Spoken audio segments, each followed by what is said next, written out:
Hello friends, कैसे हैं आप सभी लोग। मुझे उम्मीद है कि आप सभी लोग ठीक होंगे।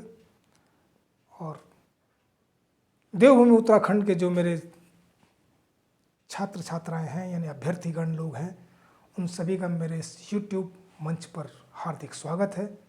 मैं आपका कोच यानी मेंटर रवि वर्मा आप लोगों से मुखातिब हूँ। आज इतिहास का एक टॉपिक जो लेकर के जो पिछली वीडियो चल रही थी उसी इतिहास को और आगे करेंगे। जो कंप्लीट इतिहास वाला मेरा टॉपिक चल रहा है उसी में जो है हम लोगों ने गुप्त काल तक की पढ़ाई उसमें कर ली थी। गुप्त काल के आगे जो है हर्षवर्धन का जो काल आना था वहाँ से अब हम लोग शुरू करेंगे। तो गुप्तों की समाप्ति के पश्चात जहाँ गुप्त जब कमज़ोर पड़ गए तब जो है इधर उधर सत्ता का विकेंद्रीकरण होने लगा। तब जो है इसी दौरान जो है पुष्यभूति वंश जिसकी कि नींव थानेश्वर में पड़ी थी। थानेश्वर जो है वो करनाल में स्थित है। वर्तमान में करनाल जो है हम लोगों का, वहाँ पर थानेश्वर नाम की जगह हुआ करती थी। वहाँ पर जो है पुष्यभूति नाम के व्यक्ति ने जो है वर्धन साम्राज्य की स्थापना करी। इसे वर्धन वंश भी कहा जाता है। वर्धन वंश का संस्थापक इसे कहते हैं। तब पुष्यभूति नाम के व्यक्ति थे। ठीक, पुष्यभूति के बाद जो है प्रभाकर वर्धन जो है वहाँ के शासक बने। उनके दो पुत्र हुआ करते थे। दो पुत्र थे राज्यवर्धन और दूसरे थे हर्षवर्धन। एक उनकी जो है तो जो है उनकी एक पुत्री भी थी जिसका नाम था राज्यश्री, यानी 3 बच्चे थे उनके। तो प्रभाकर वर्धन के पश्चात राज्यवर्धन गद्दी पे बैठे और जो है धीरे धीरे जो है थानेश्वर को ही उनका केंद्र थानेश्वर ही था। और इसी दौरान उनकी बहन राजश्री का विवाह जो है मौखरी वंश के जो है शासक जो हुआ करते थे गृह वर्मा, उनके संग विवाह हो गया, जिनकी राजधानी कन्नौज हुआ करती थी। तो इस तरीके से धीरे धीरे क्या हुआ कि जो है एक गौण शासक हुआ करते थे शशांक। शशांक ने जो है गृह वर्मा की हत्या कर दी। बंगाल का शासक हुआ करता था, उसने जो है गृह वर्मा की हत्या कर दी और जो है कन्नौज का शासन जो है राजगद्दी खाली पड़ गई। इस दौरान जो है हर्षवर्धन के बड़े भाई की भी मृत्यु हो चुकी थी। और जब हर्षवर्धन गद्दी पर बैठे थे अपने थानेश्वर साम्राज्य पे, तो उस समय उनकी अवस्था मात्र 16 वर्ष की हुआ करती थी।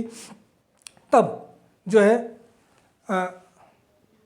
राजश्री के यहाँ से जो है जो वहाँ के अमात्य लोग थे उन लोगों ने जो है एक आग्रह किया कि क्यों ना कि दोनों जगहों को मिला करके एक कॉम्पैक्ट राज्य बना लिया जाए। तब जो है हर्षवर्धन का राज्यावरोहण जो है कन्नौज में भी हो गया, अर्थात वह कन्नौज के शासक हो गए। हर्षवर्धन ने 606 ईस्वी से लेकर के 647 ईस्वी तक काम किया। और जो है इनका एक प्रसिद्ध युद्ध हुआ है चालुक्य शासक पुलकेशिन द्वितीय, जो कि बिल्कुल निचले स्टेज पे हुआ कर, जो दक्षिण भारत का एक जो है अंग हुआ करता था। तो चालुक्य शासक पुलकेशिन द्वितीय ने जो है हर्ष को लगभग कहते हैं कि 634 से 636 ईस्वी के बीच में जो है एक दोनों के बीच में युद्ध हुआ। और युद्ध में जो है हर्षवर्धन की हार हुई। नर्मदा नदी के तट पर जो है ये युद्ध लड़ा गया था। हर्षवर्धन उसमें पराजित हो गए थे, लेकिन हर्षवर्धन ने अपने साम्राज्य का 1 इंच भूमि को भी खोया नहीं था। पुलकेशिन द्वितीय की विजय तो हुई थी। तब जो है उनके यहाँ जो एक अभिलेख जो उनका मिलता है पुलकेशिन द्वितीय का ही, जो ऐहोल अभिलेख, उस ऐहोल अभिलेख में जो है हर्षवर्धन को सकल उत्तराधिपति की संज्ञा दी गई है। सकल उत्तराधिपति कह करके पुकारा गया है। ऐसे ही जब हर्ष के शासनकाल में और क्या क्या हुआ, तो कश्मीर का एक शासक जो था, कश्मीर के एक शासक से जो है हर्षवर्धन ने गौतम बुद्ध के दांत के दर्शन एवं पूजा की अनुमति मांगी थी। तो वो भी हर्षवर्धन ही थे। हर्षवर्धन जो थे बाद में बौद्ध धर्म से प्रभावित हो गए थे। पहले इनके पूर्वज जो थे वह शैव धर्म के ही अनुयायी हुआ करते थे। राज्य हर्षवर्धन के शासनकाल में जो है प्रत्येक 5वें वर्ष जो है एक सभा आयोजित की जाती थी जिसे महामोक्ष परिषद कह करके पुकारा जाता था। हर्ष के शासनकाल में जो उनका प्रधान सचिव हुआ करता था उसका नाम था भंडी। और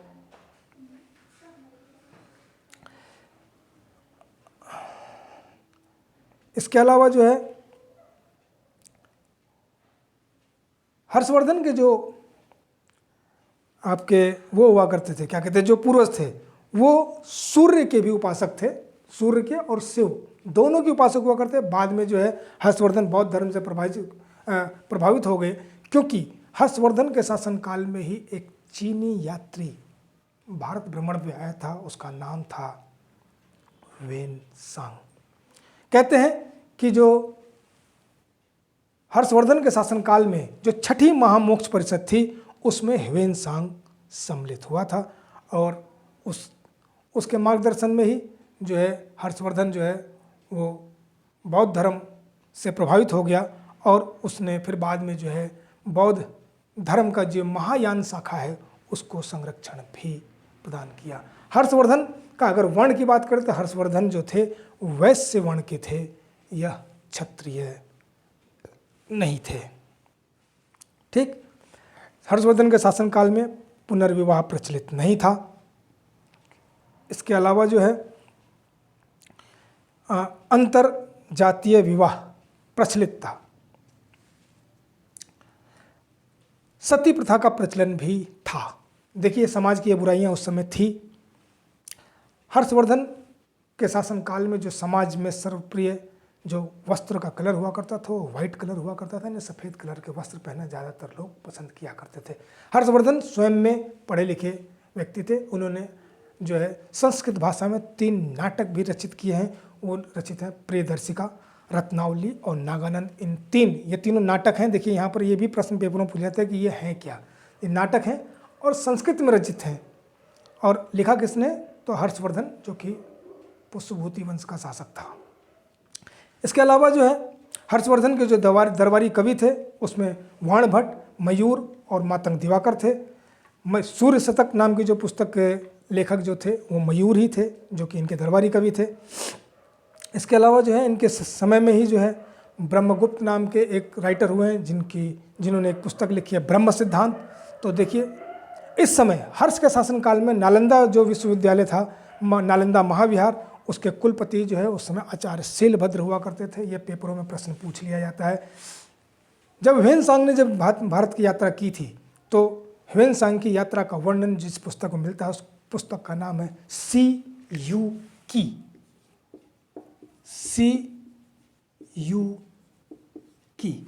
इस पुस्तक में जो है उनका वर्णन मिलता है। और ह्वेन सांग की जो जीवनी है वो लिखने वाले व्यक्ति का नाम था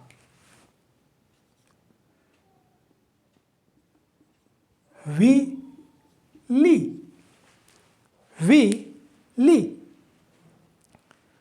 ठीक,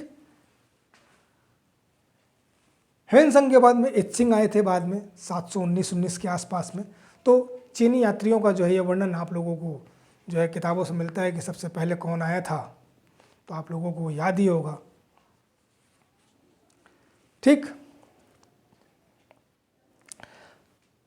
चंद्रगुप्त विक्रमादित्य के शासनकाल में भी एक आया था, चंद्रगुप्त द्वितीय के शासनकाल में। गुड, आप लोग बिल्कुल सही जा रहे हैं। इसी के समय यानी हर्षवर्धन का जब शासनकाल था, तभी जो गौड़ नरेश जो था शशांक जो था वह बौद्ध धर्म का बहुत बड़ा कट्टर विरोधी था। तो उसने जो है बोध गया में स्थित जो बोधि वृक्ष के नाम से जाना जाता था, जिसके नीचे बुद्ध को ज्ञान प्राप्त हुआ था, उस पेड़ को ही कटवा दिया। अब जो वहाँ पर आज आप देखने को वहाँ पर जो कुछ भी मिलता है वो बुद्ध वाला पेड़ नहीं है, वो तो उसने कटवा के उखड़वा के फेंकवा दिया था। बिल्कुल ठीक। इसके बाद जब हर्ष की मृत्यु हो गई, कब हुई, तो 647 ईस्वी में मृत्यु के पश्चात जो है बहुत ज़्यादा ताकतवर लोग तो नहीं बैठ पाए। इनकी मृत्यु के पश्चात यशोवर्धन नाम का व्यक्ति जो है गद्दी पर बैठा। यशोवर्धन जो था वह शैव धर्म का अनुयायी हुआ करता था। इसी यशोवर्मन के दरबार में जो है महान नाटककार जो है भवभूति रहा करते थे। भवभूति ने बहुत सारे ग्रंथ लिखे हुए हैं, मालती माधव, उत्तर रामचरित और महावीर चरित। इन तीनों के रचनाकार जो हैं कौन है, भवभूति ही थे। ये प्रश्न पेपरों में पूछे जाते हैं। देखिए, जैसे ही हर्ष की मृत्यु हुई और केंद्रीकृत जो सत्ता है जब कमज़ोर होने लगी, तब जो है कन्नौज पर जो है अपनी सत्ता जमाने के लिए 3 तरफ से जो है उस पर जो है आक्रमण होने लगे। बंगाल से पाल वंश के शासक, बंगाल की तरफ यानी ईस्टर्न साइड से पाल वंश के शासक, और जो है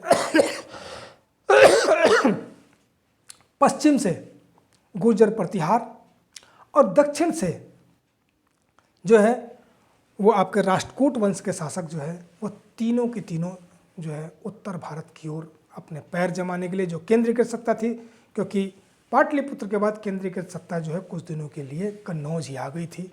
कन्नौज एक बड़ी राजधानी, व्यापारिक राजधानी बन गई थी। तब यहाँ पर सत्ता स्थापित करने के लिए जो है तमाम प्रकार की शक्तियाँ उस पर जोर लगाती रही हैं। अब देखिए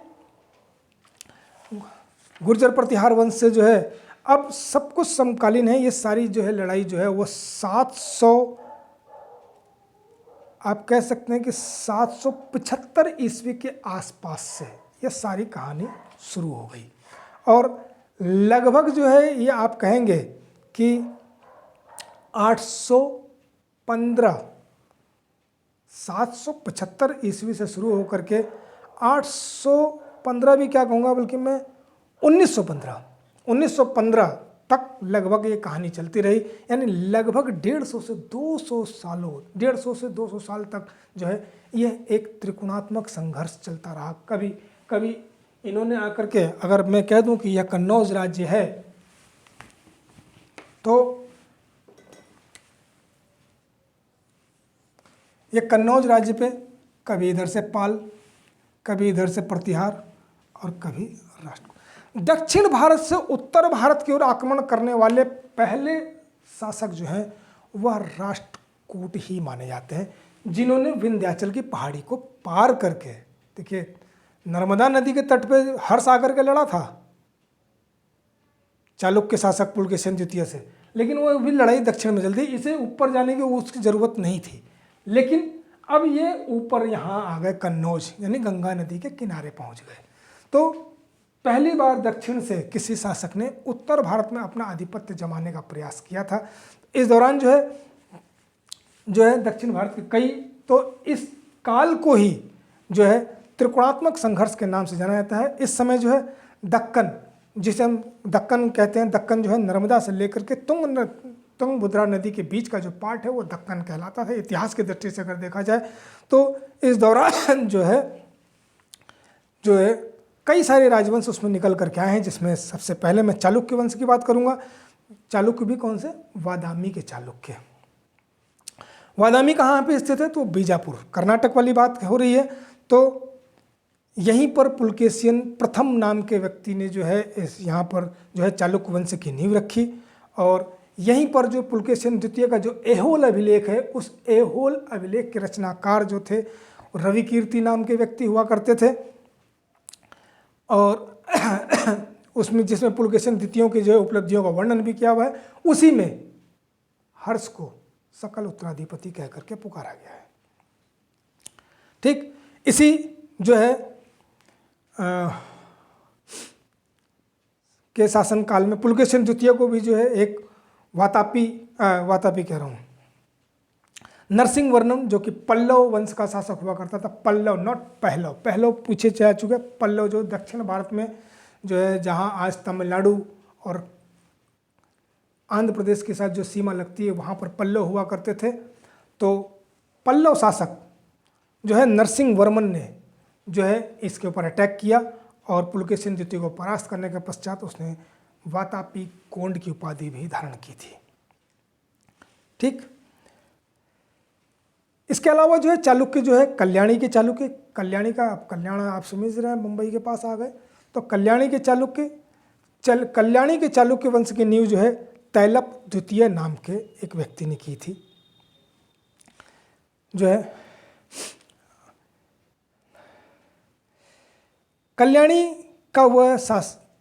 का भी एक शासक जो है चालुक्य शासक रहा है, जिसने कि जो है अपनी एक उपाधि धारण कर रखी थी, विक्रमादित्य षष्ठ कह करके पुकारता था। विक्रमादित्य कई सारे हमारे उसमें हुए, जैसे चंद्रगुप्त द्वितीय को चंद्रगुप्त विक्रमादित्य भी कह देते हैं।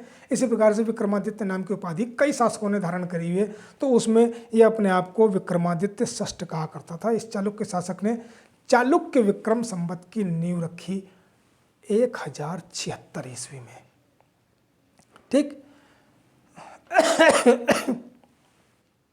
इसी जो है कल्याणी के चालुक्य के राज दरबार में ही विक्रमांक देवचरित के लेखक विल्हण रहा करते थे और यह विक्रमादित्य षष्ठ के दरबारी कवि थे, यानी राजकवि थे। इसी विक्रमादित्य षष्ठ ने जो है विल्हण को विद्यापति की उपाधि से भी विभूषित कर रखा था। इसी विक्रमादित्य षष्ठ के जो मंत्री थे वो थे विज्ञानेश्वर। इसका प्रश्न पूछा जाता है। कल्याणी का एक शासक हुआ है सोमेश्वर तृतीय। इन्होंने भी एक पुस्तक लिखी है, शिल्प शास्त्र पर एक पुस्तक लिखी गई है जिसका नाम है मानसोल्लास। तो मानसोल्लास नामक पुस्तक, ये शिल्प शास्त्र की पुस्तक है। इसके रचयिता कौन है? तो चालुक्य शासक सोमेश्वर थर्ड यानी तृतीय थे। इसके अलावा जो है वेंगी के भी चालुक्य हुए हैं। वेंगी के जो चालुक्य थे उनके संस्थापक विष्णुवर्धन नाम का व्यक्ति हुआ करता था। वेंगी कहाँ स्थित है? तो आधुनिक समय में जहाँ आंध्र प्रदेश है, अब तो तेलंगाना भी बन गया है, तो आंध्र प्रदेश में प्राचीन ऐतिहासिक नक्शे के हिसाब से देखा जाए तो आंध्र प्रदेश में स्थित था। और इस वेंगी के चालुक्यों का कोई बहुत लंबा चौड़ा इतिहास तो नहीं रहा है, लेकिन अब आए हैं, जब टॉपिक पे आए तो थोड़े थोड़े एक एक दो टॉपिक उनसे भी ले लेते हैं। ध्यान रहे कि चालुक्यों का जो वो था पारिवारिक जो चिन्ह हुआ करता था, राज्य चिन्ह जिसे कहते तो वो था वाराह। वाराह मतलब जो शुकर होता है, सुअर, उसे वाराह कहते हैं। तो उनका जो आपने वराह अवतार सुना भी होगा, जब पृथ्वी को कहते हैं कि मल के अंदर जो है छुपा करके राक्षसों ने रख दिया था, तो वराह का अवतार विष्णु ने लिया और वो पृथ्वी को ऊपर निकाल करके ले आए थे, ऐसा हमारे धार्मिक ग्रंथ कहते हैं। चालुक्य शासक जो थे वो ब्राह्मण धर्म के अनुयायी हुआ करते थे। चालुक्य शासकों के कुल देवता जो थे वो भगवान विष्णु हुआ करते थे।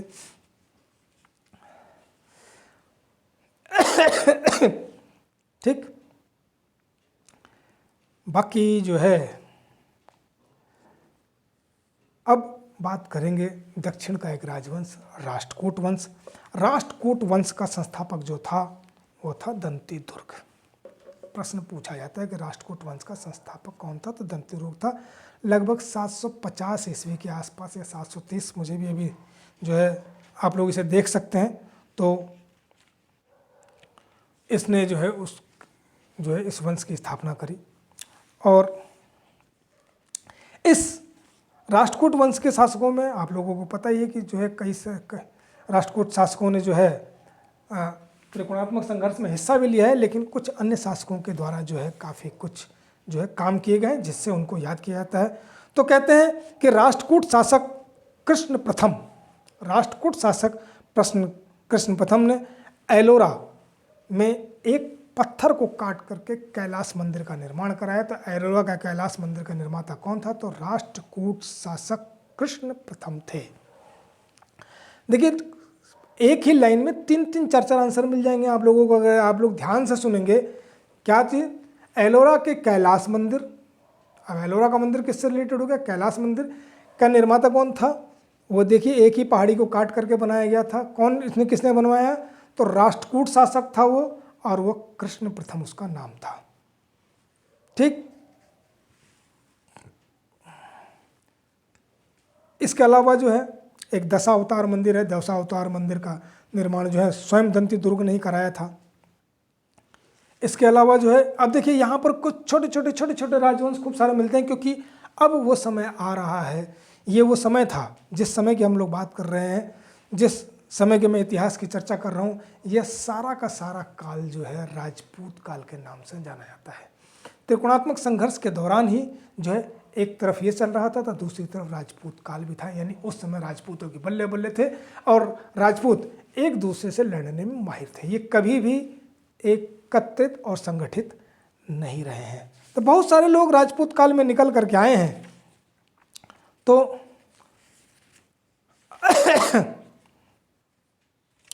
अब हालांकि मैं थोड़ी सी बात अभी इन तीनों की बात करूंगा, क्योंकि तीनों की अभी ये सारी हिस्ट्री छूट जाएगी तो फिर सब गड़बड़ हो जाएगा।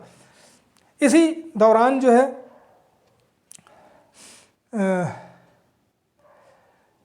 दक्षिण भारत में ही एक होयसल वंश हुआ, देवगिरी के यादव वंश, या देवगिरी के यादव वंश का संस्थापक जो था वो भिल्लम नाम का व्यक्ति हुआ करता था, जिसने कि इसकी स्थापना की थी और इसने अपनी राजधानी देवगिरी को बनाया था। अब आप लोगों को ध्यान आ रहा होगा कि फिरोज शाह तुगलक ने भी मोहम्मद बिन तुगलक ने अपनी राजधानी जो है दिल्ली से यहीं हस्तांतरित करने की बात की थी।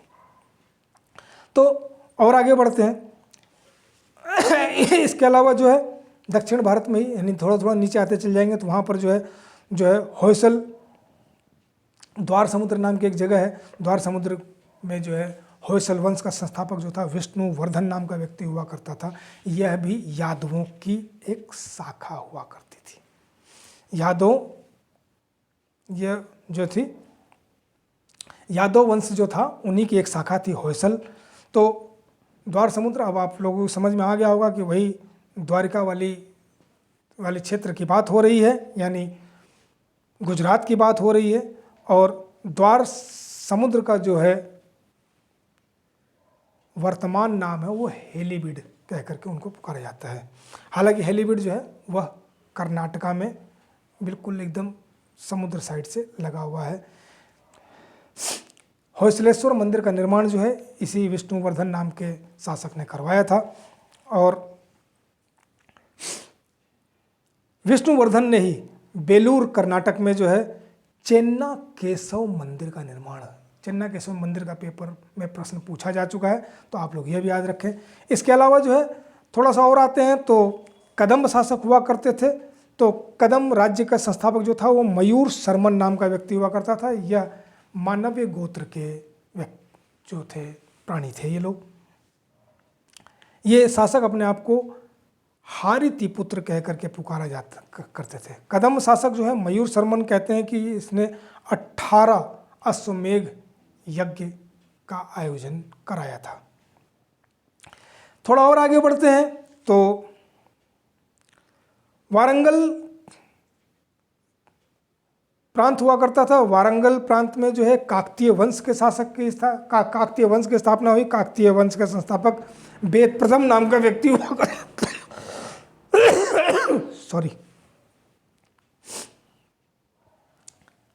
इसी काकतीय वंश का जो सबसे फेमस शासक जो हुआ करता था प्रताप रुद्र देव। इसी प्रताप रुद्र देव से जो है जब दक्षिण भारत का अभियान अलाउद्दीन खिलजी के शासन के समय में जो है मलिक काफूर ने की थी, तो मलिक काफूर को इसने जो है प्रताप रुद्रदेव जो थे वह स्वयं तो उसके सामने नहीं गए। उन्होंने संधि का प्रस्ताव रखा, अपनी एक सोने की मूर्ति भिजवाई और अकूत खजाना उनके चरणों में नतमस्तक कर दिया। और उसी खजाने में कोहिनूर हीरा, जिसकी अपनी एक हिस्ट्री है, उसकी बात भी आगे करेंगे। तो कोहिनूर हीरा इसी प्रताप रुद्र देव के खजाने से निकल करके जो है अलाउद्दीन खिलजी के बक्से में चला गया था। उसके आगे की कहानी फिर बाद में देखेंगे, ठीक। इसके अलावा जो है दक्षिण भारत में ही जो ईस्टर्न कोर्ट था वहाँ पर पल्लव वंश हुआ करते थे। पल्लव वंश का प्रथम शासक कहते हैं सिंह वर्मन नाम का व्यक्ति हुआ करता था। जो है यह कांची के पल्लव जो थे, जिन्होंने 7वीं शताब्दी में जो है उधर की तरफ अपना साम्राज्य स्थापित किया था। बाद में पल्लवों को पराजित करके जो है चोल दोबारा से निकल करके आए थे, उनको हम लोग कहते हैं परवर्ती चोल, जहाँ पर कि राजेंद्र प्रथम, राजराजा प्रथम, राजराजा द्वितीय, राजेंद्र द्वितीय, तमाम प्रकार के जो शासक आते हैं, विजयालय, तो वो सब वहाँ पर आएंगे। वो चोल सेकंड पार्ट है। चोल फर्स्ट पार्ट जो है वो तो मौर्य काल के समय का ही है। यहाँ थोड़ा सा फर्क करना पड़ता है, ठीक। तो यही कहते हैं कि नरसिंह वर्मन पल्लव वंश का जो सबसे शक्तिशाली शासक हुआ करता था, नरसिंह वर्मन प्रथम जो है 630 से उसने 668 ईस्वी तक उसने शासन किया है। अर्थात आप ये कह सकते हैं कि यह हर्ष के समकालीन व्यक्ति हुआ करता था। और इसके समय में जब ह्वेन भारत आया था तो ह्वेन जो है इसके समय कांची भी गया था।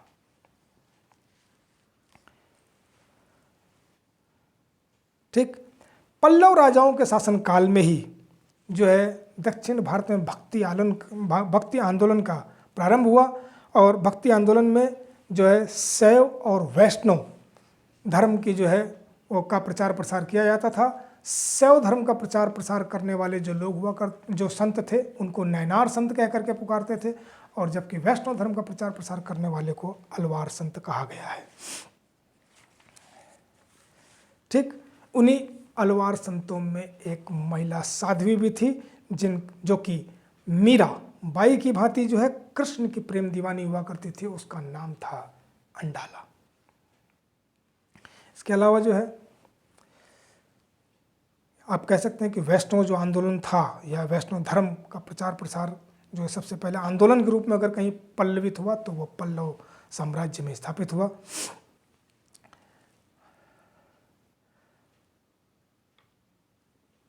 पल्लव शासक महेंद्र वर्मन प्रथम के राज दरबार में भारवी, आपने नाम सुना होगा, तो भारवी इनके दरबार में ही रहा करते थे। इसके अलावा 10 कुमार चरित के लेखक दंडी नरसिंह वर्मन के राज दरबार में हुआ करते थे। अब जो है जब दक्षिण भारत की ओर हम लोग चले ही आए हैं तो थोड़ा सा और नीचे खिसक करके जाते हैं, जहाँ पल्लवों की समाप्ति के पश्चात यानी पल्लव जब कमज़ोर हुए तो अपनी पुरानी शक्ति को संगठित करके चोल पुनः से जो है ऊपर उठ करके आए। तो चोल साम्राज्य का द्वितीय संस्थापक यानी द्वितीय चोल साम्राज्य का संस्थापक जो है विजयालय नाम के व्यक्ति को माना जाता है। और 850 ईस्वी में जो है इसने पुनः चोल साम्राज्य को खड़ा कर दिया। पहले ये जो है पल्लवों को ही सामंत हुआ करते थे, तो इसी तरीके से जो है विजयालय ने जो है पहले इनकी अपनी राजधानी जो है पहले चेंज करी, और चेंज करके तंजौर को उसने अपनी राजधानी बनाया। और साथ साथ में जो है इसने एक उपाधि भी धारण करी, नर केसरी। केसरी मतलब आप लोग जानते हैं वो राजा का भी है, और शेर का मतलब भी केसरी होता है, तो नर केसरी की उपाधि धारण करी। ठीक, इसके पश्चात जो है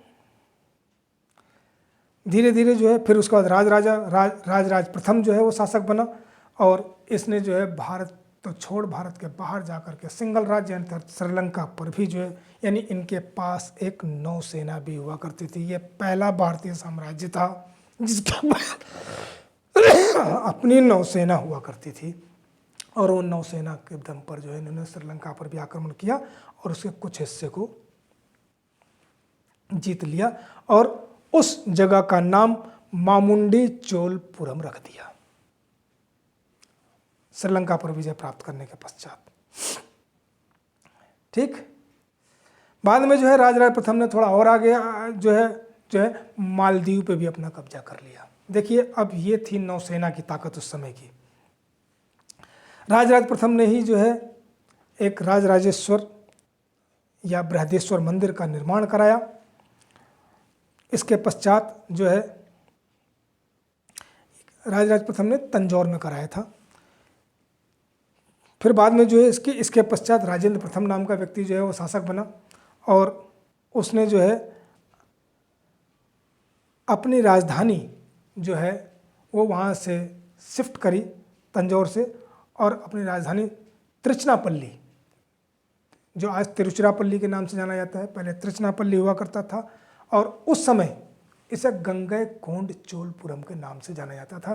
तो गंगईकोंड चोलपुरम को उसने अपनी राजधानी बनाया, और जो है फिर इसने जो है राजेंद्र प्रथम ने तो राजराजा प्रथम वाली जो कहानी थी उसको और आगे किया। इसने जावा, सुमात्रा और मलाया प्रायद्वीप इन सब के ऊपर अपना अधिकार कर लिया। इसने ही जो है गंगईकोंड चोलपुरम में एक बृहदेश्वर मंदिर का भी निर्माण कराया था, जिसे गंगईकोंड चोलपुरम बृहदेश्वर मंदिर के नाम से जाना जाता है। तो इन 2 बृहदेश्वर मंदिर हैं, तो आप लोग इसमें कंफ्यूज ना होइएगा। ठीक, देखिए चोल जो थे, चोलों के इन राजाओं से संबंधित बहुत ज़्यादा प्रश्न नहीं पूछे जाते हैं। जनरली तौर पे इनके द्वारा बनाए गए मंदिरों से प्रश्न पूछे जाते हैं, या फिर चोल का जो स्थानीय प्रशासन था वो एक अल्टीमेट बिल्कुल एकदम शासन प्रणाली हुआ करती थी। शासन प्रणाली से प्रश्न पूछे जाते रहे हैं। तो जो है चोल साम्राज्य जो में हुआ करते थे, जो प्रांत थे उनको प्रांत को मंडलम कह करके पुकारा जाता था। मंडलम से छोटी इकाई जो थी वो कोट्टम हुआ करती थी। कोट्टम से जो छोटी इकाई हुआ करती थी वो नाडु कहलाती थी। नाडु जो था वो कई ग्राम समूहों में विभक्त था और ग्राम समूहों को कुर्रम कह करके पुकारा जाता था। नाडु आप जिले को भी कह सकते हैं। ठीक, और जो ग्रामीण लोगों की एक सिंपल संस्था हुआ करती थी उसको उर कह करके पुकारते थे। ये जो है तो इस तरीके से जो है देखिए प्रशासन की सबसे छोटी इकाई उर अर्थात ग्राम ही थी। तो इस तरह के प्रश्न भी पेपरों में पूछ लिए जाते हैं। चोल काल में ही विशिष्टाद्वैत मत के जो प्रतिपादक थे रामानुजाचार्य, वो चोल काल के हुए हैं। देखिए इन सब चीज़ों को रिलेट करना, हम रामानुजाचार्य की बात अपनी पहले दूसरी वीडियो में कराया हूँ, जबकि वैदिक काल चल रहा था, तो उसी समय जो है हम लोगों ने बात करी, तो हमने इनकी बात, कई सारे मत स्थापित हुए, तो वो इस समय के थे, लेकिन हम लोग पढ़ गए वहाँ पर भी, लेकिन अब उससे हम रिलेट कर रहे हैं। तो यही चीज़ें समझने की होती हैं कि कैसे किसी चीज़ को जो है रिलेटेड करते हैं। एक चोल शासक हुआ करता था जो कि वो बिल्कुल कह सकते हैं कि वैष्णव धर्म से घृणा टाइप का किया करता था। तो कहते हैं कि चिदम्बरम मंदिर हुआ करता था। चिदम्बरम मंदिर में जो है गोविंद राज विष्णु की मूर्ति हुआ करती थी। उसे कलोतुंग द्वितीय नाम के एक चोल शासक हुआ है, उसने उठा करके उखड़वाया और उसे समुद्र में फेंकवा दिया। उस फेंकी हुई मूर्ति को गोविंद राज विष्णु की जो मूर्ति थी, उस गोविंद राज विष्णु की मूर्ति को जो है रामानुजाचार्य निकाल कर लाए और उसे तिरुपति में स्थापित कर दिया। तो वही आज हो गए तिरुपति मंदिर के स्वामी, जो कि हमारे भारत में सबसे धनवान देवता के रूप में जाने जाते हैं। तिरुपति बालाजी भी लोग कह देते हैं, लेकिन है वही। उसकी स्थापना बाद में रामानुजाचार्य ने करवाई थी। ठीक, इसके अलावा जो है एक तमिल में भी रामायण लिखी गई है, उसे हम लोग रामावतारम कह करके पुकारते हैं। तमिल रामायण को जो है रामावतारम कहते हैं। उस पुस्तक के राइटर जो थे, यानी आप तमिल रामायण के रचनाकार थे, उनका नाम था कंबन। ठीक, इसके अलावा जो है वास्तुकला की वह शैली जिसका जो विकास चोल काल में हुआ वह द्रविड़ शैली कहलाती थी।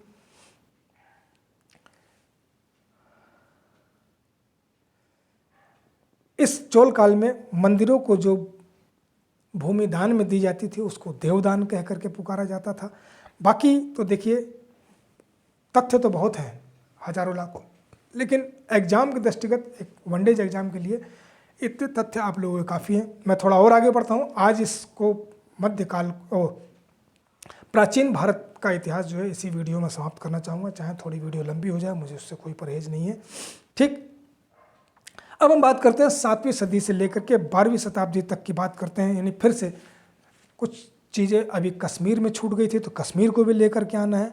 ऐसे बंगाल के पाल शासकों की बात अभी बाकी रह गई है, तो फिर राजपूत गाल की बात करेंगे। तो यहाँ पे बहुत सारे फैक्ट हैं जहाँ से पेपरों में प्रश्न पूछे जाते हैं। तो ध्यान रखें कि आप लोगों को पता ही है कि राजतरंगिणी नाम की एक पुस्तक हुई है। तो राजतरंगिणी के लेखक आप लोगों को मालूम होगा। मैं आप लोगों को, वो प्रश्न है आप लोगों के लिए, आप लोग जब तक सोच करके बताएं तब तक मैं आपको बताता हूँ कि यह राजतरंगिणी नामक पुस्तक में जो है कश्मीर में 3 वंश हुए हैं, कारकोट वंश, उत्पल वंश और लोहार वंश। इन 3 वंशों के बारे में जो है राजतरंगिणी में मिलता है। और अशोक का जिक्र भी रास्तरंगिणी में मिलता है। रास्तरंगिणी के जो राइटर है आप लोगों को पता हो विशाख दत्त है। तो जो है नहीं, रास्तरंगिणी के राइटर जो है वो कल्हण है, कल्हण, सॉरी विशाख दत्त मुंह से गलत निकल गया, सॉरी। कल्हण का यह ग्रंथ जो है ऐतिहासिक घटनाओं का क्रमबद्ध वर्णन करने वाला पहला ग्रंथ माना जाता है, यानी ऐतिहासिक जो घटनाएं हुई उसका क्रमबद्ध अध्ययन किया। तो कश्मीर के कारकोट वंश की जो स्थापना जो है वो 632 ईस्वी में हुई थी और दुर्लभ वर्धन नाम के व्यक्ति ने इसकी स्थापना करी थी।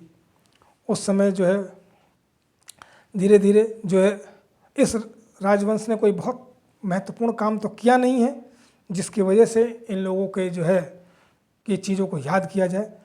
तो इसका अंतिम जो शासक हुआ करता था वो विनयादित्य नाम का व्यक्ति हुआ करता था।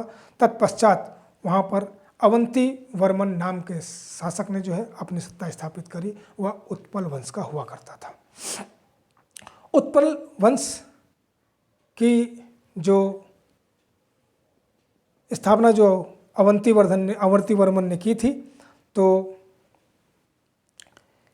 इसी वंश की एक सुप्रसिद्ध शासिका हुई है रानी दिद्दा। रानी दिद्दा, देखो शासिका मैंने कह दिया, लेकिन रानी दिद्दा जो है वह प्रतिशासक थी, न कि शासिका थी।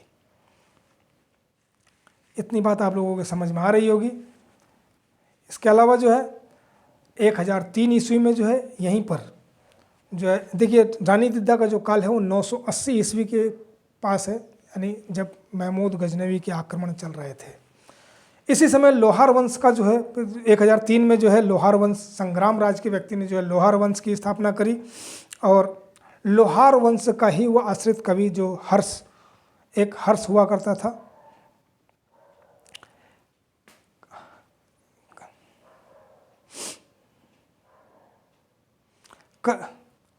लोहार वंश का एक शासक हुआ करता था कल्हण और इसका आश्रित कवि हुआ करते थे हर्ष। तो यहाँ से जो है कहानी और आगे निकल कर के आती है। देखिए अब हर्ष नाम का भी एक राइटर हुआ है, हर्ष नाम का एक शासक हुआ, हर्षवर्धन था, ये हर्ष नाम का सिर्फ राइटर मात्र है।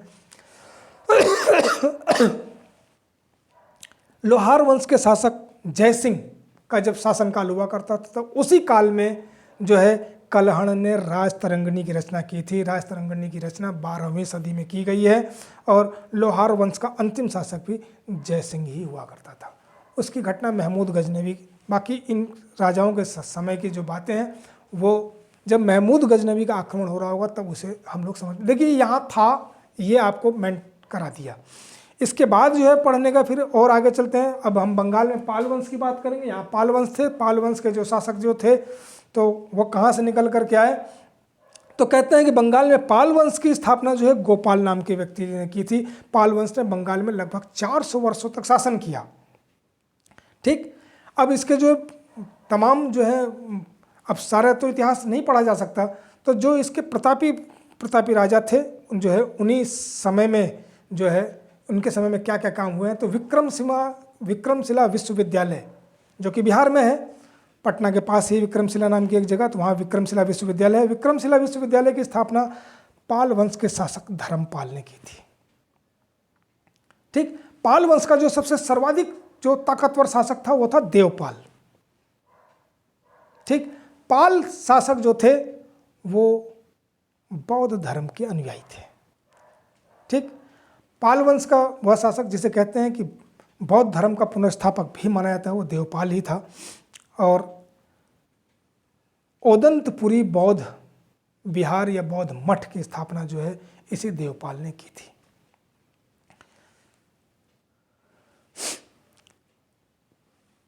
चोल शासक राजेंद्र प्रथम ने लेकिन इसको पराजित कर दिया था। किसको?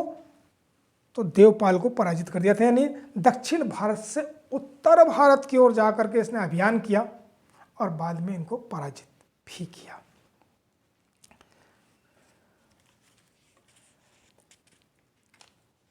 ठीक, पाल वंश का जो है द्वितीय संस्थापक जो है, यानी कुछ दिनों तक पाल वंश फिर अंधेरे में चला गया, लेकिन कुछ समय के पश्चात उन्होंने अपनी सत्ता को संगठित किया और फिर पुनः जो है ये लौट करके जो है पटल पे फिर छा गए। तो पाल वंश का जो द्वितीय संस्थापक जो है वो महिपाल नाम के व्यक्ति को जो है माना जाता है। इसी पाल वंश जब समाप्त हुआ तो पाल वंश के जो सामंत शासक हुआ करते थे वो सेन शासक हुआ करते थे। तो पाल वंश की समाप्ति के पश्चात वहाँ पर सेन वंश का जो है शासन स्थापित हुआ और सेन वंश का जो संस्थापक जो था वो विजय सेन नाम का व्यक्ति हुआ करता था। सेन वंश का जो सबसे शक्तिशाली शासक हुआ करता था वो लक्ष्मण सेन था और दान सागर, अद्भुत सागर नाम के जो ग्रंथ हैं, इन ग्रंथों की रचना सेन शासक बल्लाल सेन की ही की हुई है। सेन वंश की राजधानी जो है वो नदिया हुआ करती थी और कहते हैं कि जो है बाद में जो है जब मुस्लिम आक्रांता आए तो बख्तियार खिलजी ने जो है सब रौंद मारा। लक्ष्मण सेन के दरबार में ही गीत गोविंद के रचयिता जयदेव, ये हिंदी में भी पूछा जाता है और ये इतिहास में भी पूछ लिया जाता है। तो ये देखिए तथ्यों को याद करना होता है। ये लक्ष्मण सेन बंगाल में जो है उनके यहाँ ये दरबारी कवि थे, लेखक वहीं पे थे। गीत गोविंद के रचनाकार कौन? जयदेव। इसके अलावा जो है थोड़ा सा और अगर पूर्व में जाते हैं तो जो असम वाला है, असम को कामरूप भी कहा जाता था। तो कामरूप में एक वंश हुआ करता था, यानी असम वाले क्षेत्र में वहाँ हुआ करता था वर्मन वंश। वर्मन वंश का संस्थापक और महत्वपूर्ण शासक जो था वह पुष्यवर्मन नाम का व्यक्ति हुआ करता था और उसकी जो राजधानी थी वो राजधानी का नाम था प्रागज्योतिषपुर। इस वंश का जो है अंतिम महान शासक जो था वो भास्कर वर्मन नाम का व्यक्ति हुआ करता था। ठीक, तो देखिए ये छोटे छोटे तथ्य हैं जिनको कि जो है आप लोग याद कर सकते हैं।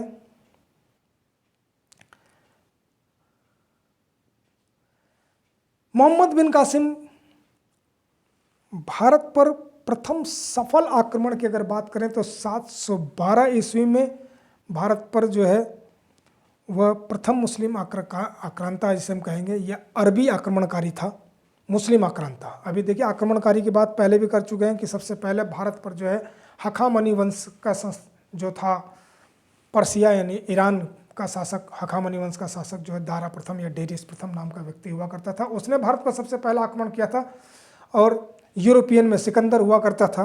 और अब बात मुस्लिम में भी, तो मुस्लिम में भी जो है अरबी तुर्की अलग अलग होते हैं। तो ये अरबी आक्रमणकारी था 700, ये सफल आक्रमण था। इससे पहले भी जो है आक्रमण हुए लेकिन वो सब असफल आक्रमण हुए, उनकी चर्चा हम लोग बाद में करेंगे जब मुस्लिम धर्म की स्थापना कर रहे होंगे तो हम वो भी पढ़ करके आएंगे।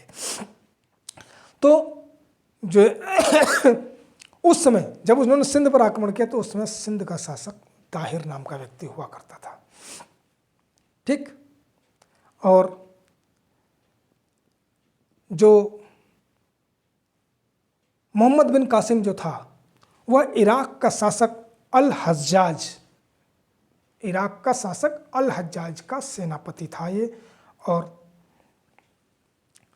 सबर नाम की जगह है सिंध में, उस सबर नाम की जगह पर ही, सबर या राबर कुछ ऐसी करके नाम है वो आप लोग जो है, तो वहाँ पर दाहिर और मोहम्मद बिन कासिम के बीच में युद्ध हुआ जिसमें दाहिर पराजित हुआ। और कहते हैं कि जो है मोहम्मद बिन कासिम दाहिर की 2 पुत्रियाँ जो थी सूरमल देवी और परमल देवी, इन दोनों को उठा करके ले गया। बाद में उसकी कहानी आगे लेकर चल करके पढ़ेंगे जिससे कि आप लोगों के अंदर भी कुछ जिज्ञासा बनी रहे। अब इसके बाद जो है देखिए यह इतिहास इतना उलझा हुआ है कि सब कुछ याद कर पाना अगर क्रमागत तरीके से पढ़ेंगे तो कभी पढ़ ही नहीं पाएंगे, इसलिए यहाँ पर थोड़ी खिचड़ी टाइप की हमें करनी पड़ती है। अब देखिए 700 से 1200 ईस्वी तक को, 1206 में तो फिर मध्यकाल शुरू हो गया, तो 700 से 1200 का ईस्वी जो का बीच का जो काल है वो राजपूत काल के नाम से जाना जाता है। तो राजपूत शासकों के बारे में जो है कहा जाता है कि राजपूतों की उत्पत्ति जो है वह अग्निकुंड से हुई थी। अब देखिए अग्निकुंड, ये भी अपना एक वैचारिक वो है, इसकी बारे में ये जानकारी जो है पृथ्वीराज रासो नाम की पुस्तक से मिलती है। पृथ्वीराज रासो के बारे में आप जानते हैं कि चंद्रवरदाई, जो कि पृथ्वीराज चौहान का भाट कवि हुआ करता था, उसी की जो पुस्तक है पृथ्वीराज रासो में ही ये बताया गया है कि राजपूतों की उत्पत्ति जो है वह अग्निकुंड से हुई है। अब राजपूतों की उत्पत्ति के बारे में जो इतिहासकारों को जो मत है कि राजपूत कैसे निकल करके आए या राजपूत कौन थे, तो पीछे से जब इतिहास को आप लोग देख रहे हैं तो आपने देखा होगा कि जब आर्यंस आ गए तो आर्यंस के पश्चात कई सारे लोग जो हैं भारत में एंटर करके आए। कुछ लोग तो जो है चाइना के ऊपर मंगोलिया की तरफ से निकल करके जो है शक, कुषाण और तमाम जो है वे सब निकल करके भारत आए। कुछ अन्य जातियां भी जो यूची कबीले वगैरह के थे वह सब जो भारत आ गए, जो भारत आया वो वापस नहीं गया। वह सभी लोग लड़ाके थे, फिर बाद में हुण भी आए, ये सब लड़ाके थे। और उस समय जो हमारी वर्ण व्यवस्था कहती है, वर्ण व्यवस्था जो है वो क्षत्रियों का जो वर्ण जो था, क्षत्रिय वर्ण का जो मुख्य काम हुआ करता था वो जो है राज्य की रक्षा क्रम में अर्थात हथियार चलाना उनका मुख्य पेशा हुआ करता था। तो ये लोग बिल्कुल लड़ाके थे, सैनिकों जैसे इनके अंदर हाव भाव थे। तो इस कारण से जो है क्षत्रिय जो वर्ण था, वर्ण व्यवस्था के अंदर क्षत्रिय वर्णों में एक कुल लेकर के आए, एक कुल जन्मा, वो 36वां कुल माना जाता है और वो 36वां कुल था राजपूत। राजपूत सबसे नवीन लोग माने जाते हैं। इनको राजपूत कह करके जो है, क्योंकि जो है इनको क्षत्रिय वर्ण के अंदर स्थापित किया गया। तो अब देखिए अग्निकुंड से तो कोई पैदा होता नहीं है, तो ये एक मत है, जैसा कहा है उसको वैसे ही मान लेना चाहिए। क्षत्रिय का मतलब होता ही है छत यानी हानि से रक्षा करने वाला, ठीक।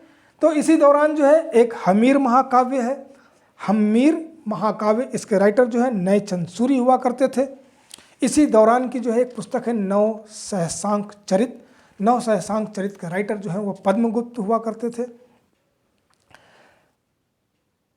मैंने अभी आपको बताया कि जो है राजपूतों के जो है 36 राजपूत कुलों का वर्णन जो है वो कहीं वर्णन मिलता है तो वो राजतरंगिणी में मिलता है, कल्हण की राजतरंगिणी, ठीक।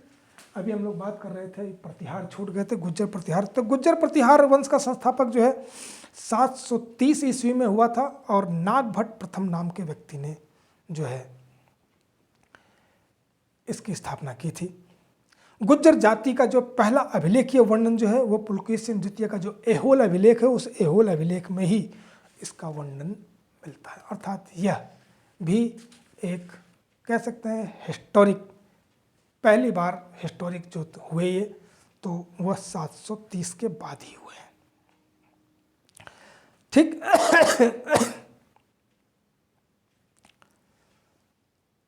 तो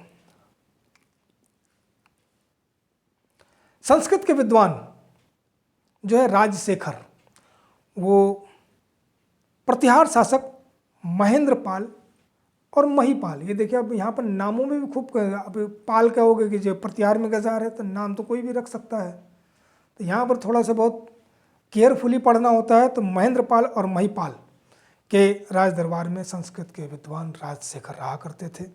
राजशेखर की पुस्तकें हैं काव्य मीमांसा, कर्पूर मंजरी, विद्यसाल भंजिका, बाल रामायण, भुवन कोश, यह सारी पुस्तकें जो हैं इन्हीं राजशेखर जी की लिखी हुई है, ठीक। इसी दौरान इसी राजपूत काल में जो है एक पुस्तक और भी आई है पृथ्वीराज विजय। ये हिंदी में ही पूछे जाते हैं और इतिहास में भी प्रश्न पूछा जाता है। तो इस प्रश्न के इस पुस्तक के रचनाकार तो जयानक भट्ट हुआ करते थे, ठीक।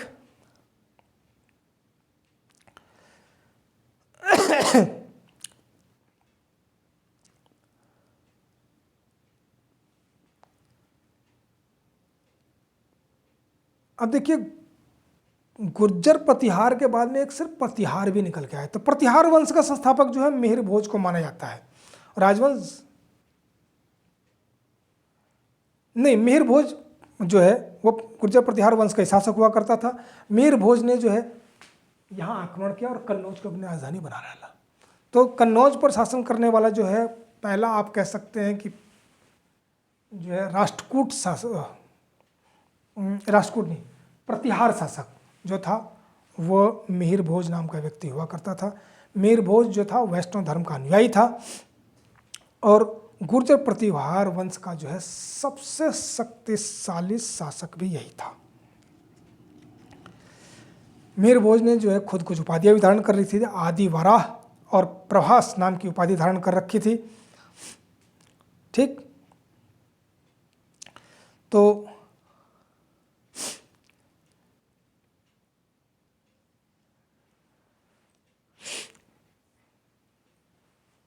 इसी दौरान जो है बीच बीच में जो है इनके चंगुल से वो ये जगह छूटती हुई, हमेशा यहाँ पर लंबे समय तक कोई भी टिक नहीं पाया है। देखिए ये एक खासियत रही है कन्नौज की, कन्नौज में लंबे समय तक कोई टिक नहीं पाया है।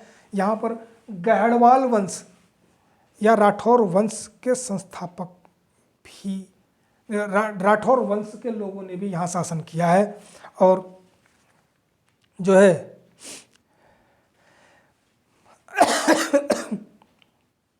गहड़वाल वंश के जो शासक हैं गोविंद चंद, उसके एक मंत्री हुआ करते थे जिसका नाम था लक्ष्मीधर। लक्ष्मीधर की एक पुस्तक है कृत्यकल्पतरु, तो ये प्रश्न भी पेपरों में पूछ लिया जाता है। कृत्यकल्पतरु के राइटर कौन थे? तो लक्ष्मीधर थे। ये गहड़वाल वंश के शासक गोविंद चंद के मंत्री हुआ करते थे। प्रबंध चिंतामणि एक पुस्तक हुई है जिसका राइटर जो है मेरुतुंग हुआ करते थे। देखिए किताबों से प्रश्न, इससे डबल फायदा होता है आप लोगों को कि आप हिंदी में भी वो चले जाती है और इतिहास तो वो है ही है। गहड़वाल वंश का ही वो शासक हुआ करता था जिसके बारे में आप सभी लोग जानते हैं, उसका नाम था जयचंद। ये वही जयचंद है जिसे पृथ्वीराज चौहान